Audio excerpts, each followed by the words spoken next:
Good day everyone. So today we are going to interview one of the teachers.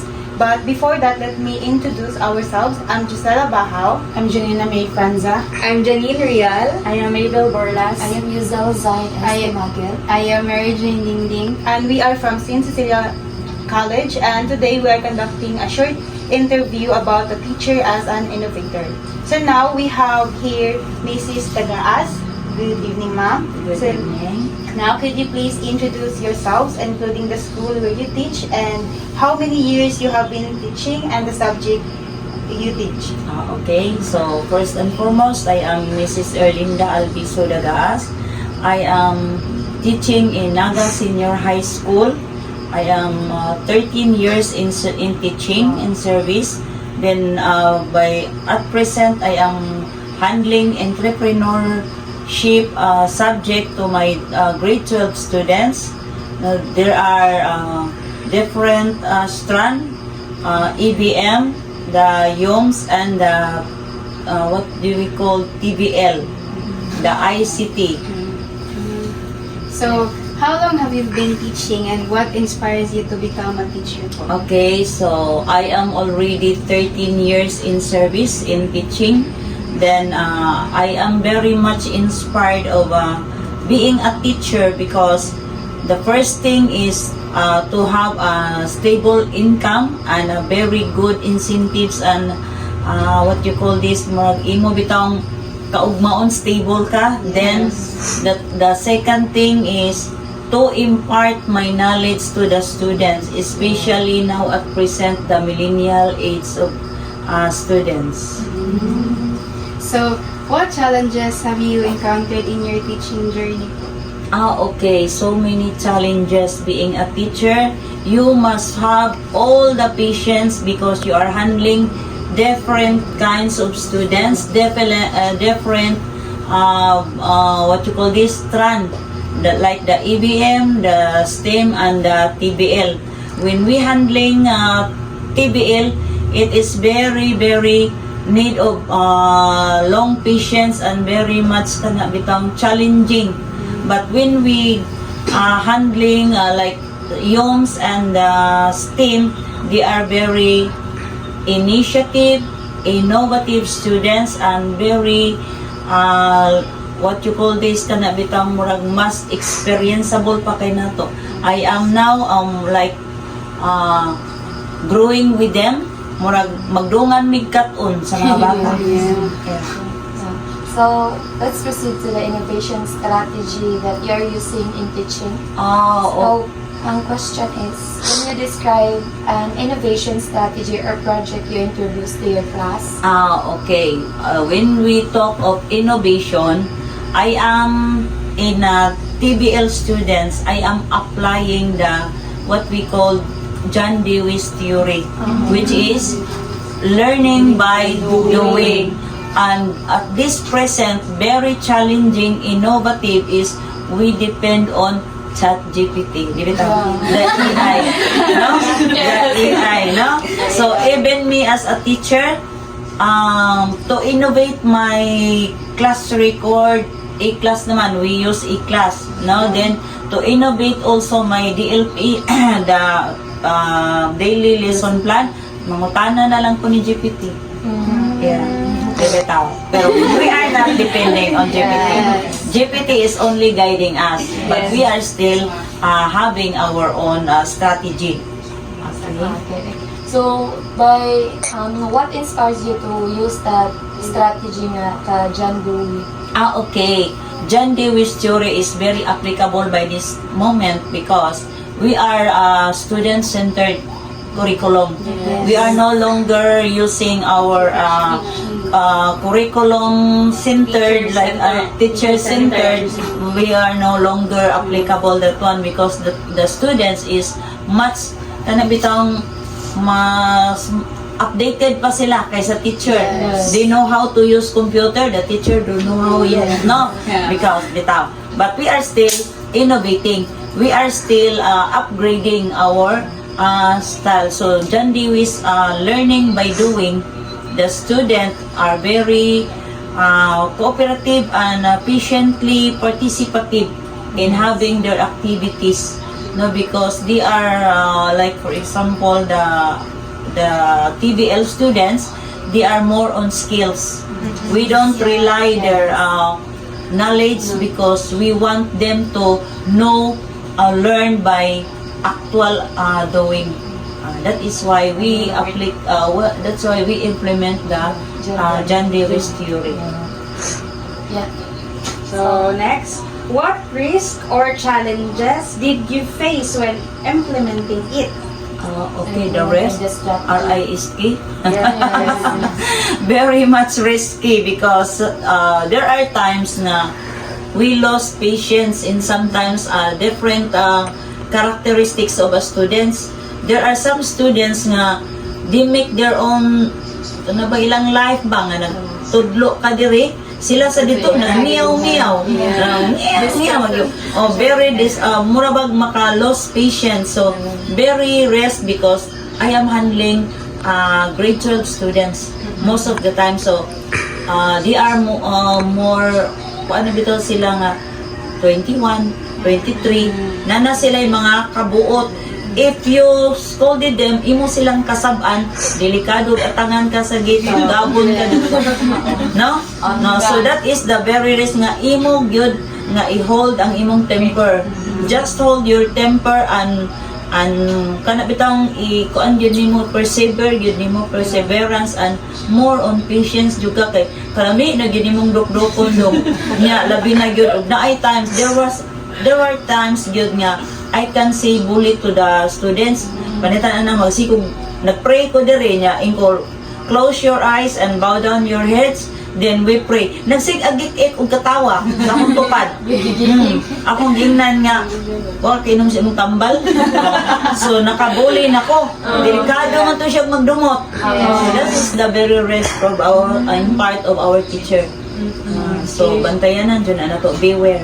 Yes. Okay, so how did your students or school benefit from it? Okay, the students have their own naanggod sila gitawag nato og kana bitang performance task. So from their performance task nga sila mismo mo ini perform, sila mismo may nag-initiate or innovate the things that they want to perform or they want to present their output, their learning outcome. So the students benefits more than us murabag na kita man as a teacher man god, we are like a candle, we consume ourselves to enlighten, to ignite the knowledge of the students. So the students, I can say that they are more than me, they are very kana bitang hot usa man ang hot ganito, high order thinking skills. Yes, mauna na sila karon ang ilang makuha niya ang mga bata is ganahan gyud sila. Like for example sa akong PE nga subject, ako silang gipa-perform og what you call this contemporary dance, modern contemporary dance. So they create their own what you call this nasa lang choreographer nga makaingon ka grabe wa ko ka experience ana in my time nya karon pa nakita nako how initiative they are, how kana bitang kuan gyud kanang ilaha yung talent ba, they show their talent and abilities, they mura bag ilang gipagawas tanan nilang kakayahan para lang ma-appreciate or ma-amaze ang mga teachers. But I give them also 96. My lowest grade, my lowest grade is 88. And my highest grade is 96. So they can benefits that. Na naman, when they out of school na, they are going to apply a job. So makita dito na ibuwak-buwak dito, uy, nag-98 man isa. Iyahang PE, nag-96 man is iyang contemporary arts. Kaya 96 man ang akong highest. 88 ang akong lowest, katong absinot nga once in a blue moon lang mo. Niya ako take answer siya case paper. 88 ka agad. Next question is, so in what ways do you think being a teacher is similar to being an entrepreneur? Okay. Ayay. Nigawas ang akong pagka-entrepreneur. Nga naman, being a teacher, anak mong mo diha makita sa mga bata. As an entrepreneur, the different characteristics of a good entrepreneur. So being a teacher, risk taker na gyud ko. Na being a teacher kaysa usa ka entrepreneur man good is ang yang mga best characteristics is a risk taker, innovative, initiative, unsa pa, goal setter, problem solver. So mao sa na ang teacher. So next question. So how do you create value for your students, school, or community through your teaching? Yeah. Most of the time, before I start the class, I start the class with a prayer. Then I end the class again with a prayer. And then, as a motivation for them, I'm not always teaching them from the book. I always teach them from my heart and from the experience they have. I give them the values that they want. I want them to have. I want them to kada bitong ila bitong madala inigpahawa na nila sa amo ang they go out from the school premises.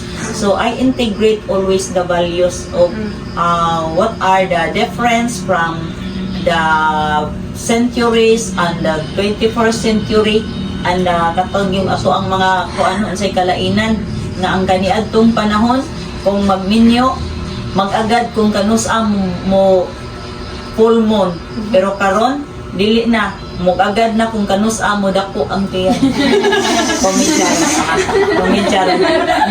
nya kaniadtong panahon mo sa tawag ani magunitan lang gani gamay ang sani ang kamot sa babay muhilak na kundi nimo pakaslan pero karon unsa to nga kanta Arica Derry. Delikado kayo. No? Bitaw? Natawa lagi mo. Okay. Nangasawa na sila. Bitaw. Okay. Nakatawa na lang siya at siya pakatawa. Next question, Mom, is what advice can you give to future teachers about being innovative and resourceful? Okay. What I can advise to the future like okay. Advice is being a teacher no dili man yun nato na siya kana bitaw kasi tawag ana niya nga ma-hold. We cannot place everyone. Kay bisag unsaon jud nato pagda ato mga bata na jud musukpuhi. But then again being a teacher is like a mother man yun. You apply your katulaging risk taker pero the most thing to do is have also your values. Be a good example to your students. Nga naman, how can we teach if you don't know? What can we give if we don't have? Diba? So being a teacher, you are so innovative. You will be initiative too. Then patience is a virtue. So, more na siya ako advice. And be also a good example to your students. Kay dili man gud na nila, di man gud sila mutahod nimo if makita nila nga dili ko ka ang tahuron. That is why you respect yourself first so that people will respect you too. Mo na giingon nga love yourself first before you love others. Kay if you love them nya siya wa mahigugma nimo kinsa nang wala mahigugma nimo. Ikaw na lang. Okay. So, last question lang is, how do your moral or faith-based values influence your innovation as a teacher? Okay, my moral values. Yes. Okay, that is why I said earlier nga before and after my class, I pray so that mahimuot ko sa mga bata, makita nila nako nga unsa ko ka godly baka nang dedicated to God or nagdepend lang yun sa God kay wa kita mahimo. We cannot do anything if we don't ask him his guidance. Kay we are not the teacher in person. He is the only one teacher. Nya mag-guide na guide ka. Sa ako lang jud ka galingon man gud sa ako lang jud nga moral mahimot kas mga bata kay sa akong contemporary arts ako silang gipa kana bitang create og mga project unsay ilang gi-create gihimuan ko og Bindi tas lokay. Himuan kog kuros sa mga kuniho. Iguy nga no gihimuan ko nimo kuros na buhi pa man ko siya. Religious mong kay ka ma'am. Delikado ni mga bataa. No nya, nakita nila nimo nga you are so kana bitang not kana bitang mga saba ka in a constructive way, not kana bitang magbuli ko nila kung medya kanang mga saba ko nila, pero ako man sad silang paulian ba nga as a parents ko nila, dili ko nila teacher. So moralidad ana niya is to be a decent person lang yun always. Nga naman, a decent person is highly respected. Yes. So when you kanang imo bitaw silang ipakita nimo nila nga disente ka nga pagkatao, dili ka makig na may uban good nga mura lang gyud bitaw mayano-yano bitaw kanila. Sa gawas pwede mo mahimong barkada, but inside the classroom I am the teacher, I am the initiator. Present man good, we are no longer called a teacher, we are already now a facilitator. No, kay dili naman gyud kita mo ay motudlo nila nga ABCD EFG tagaan lang na nimo sila og kana bitawng subject o kana bang title, bahala na silang mo initiate. Pareha sa akong Pilipino, ako silang giingnan nga magbigay ng isang salita isang salita na kung iyong binibigkas ay iba't iba ang kahulugan. Halimbawa, tubo, it's a sugar cane. Pag sinabi mong tubo, it's a pipe. Magbigay ng salita. Ingon day ng isa, lagay ma'am pagkabuhos. Anong lagay sinabi mo? Ilagay mo dyan. Iba ang pagkahulugan. Anong lagay ng panahon natin ngayon? Di ba? Tama naman, pero pag inaano mo siya, pag binubuli mo siya, anong mali doon ma'am? Sabi mo, magbigay ng salita. Di, nagbigay ako ng salita, lagay lang. No? Pero kung ang moral manggudiha, kung ang bata bitaw, musulti siya, ayaw siya ka na i-ignore, i-enhance ang iyahang ka na bitawng gana, bitawng nga musulti, in interest to participate nga naman. Kay ma'am naman tayo ka na bitawng golden ko ang nga mo ingong kag teach me so that I can learn ba to? But, so ito na siya, nga involve me, then I will remember. Di ba? Kung imo kong tudluan, makatun ko. Pero kung imo kong i-involve, mas makahimnongdom ko, mas makatunan na ko. Di ba? Mao na siya, giingon na to nga, teach the child, give a child a fish so that he has food to eat. But teach him how to catch the fish so that he never starve. Di ba? Tagai siya pagkaon para dili siya gutomon, para makakaon siya. Pero tudlo siya unsaon pagpangita o pagkaon para dili na siya gutomon. That is the moral of the teacher's profession. And I am very glad na daghan na ang future teachers to be. Ha? Kay kami mang retire na biya. Nya magunsa na lang ang atong new generation, no? Kung white teacher. A teacher man gyud is a noble profession. Yes. Yeah, it's a noble profession. If you ask me, my experience dito, komedyara ha. My experience when I was being a teacher, one time, akong gilabay eraser ang bata. Naigo sa ulo, suko kay bata. Ma'am, anong labay man yung kunin mo eraser? Naigo man akong manay eraser head. Karon kay di bounce man ang bata. Ni kuha maglibro, gihapak man sa akong naong. Or na ako laguta, nganong kuha kag libro, naigo akong naong siya. Ma'am, mo na Facebook. Tanggaw. Nakarilit. Nakarilit, no? Bitaw? So, being a teacher is a very noble profession, no? So, wala gyud nahimong professional nga wa moagig teacher. That is why when I teach my students, I aim them to be more than me. Budi jud ko ganahan nga na ako'y estudyante nga nag-drive og e-bike na duklokon yun ako. Kinahangan ang ako jung matudluan, it's either become a doctor, become more than me as a teacher nga naman. maningkamot man dyan ng mga bata, di ba? Lahi man dyan sila mga panguna-una kaysa nato. Kita ganahan na dyan kita mo dedicate sa atong kaugalingon to teach them, to help them, and to guide them. Mao dyan na as a teachers. So that's all. Thank you, Mom, for Pataas na dyan. your Sige. Kandiyan na yung ibang conversation. Sige. What the end? Thank you. Thank you.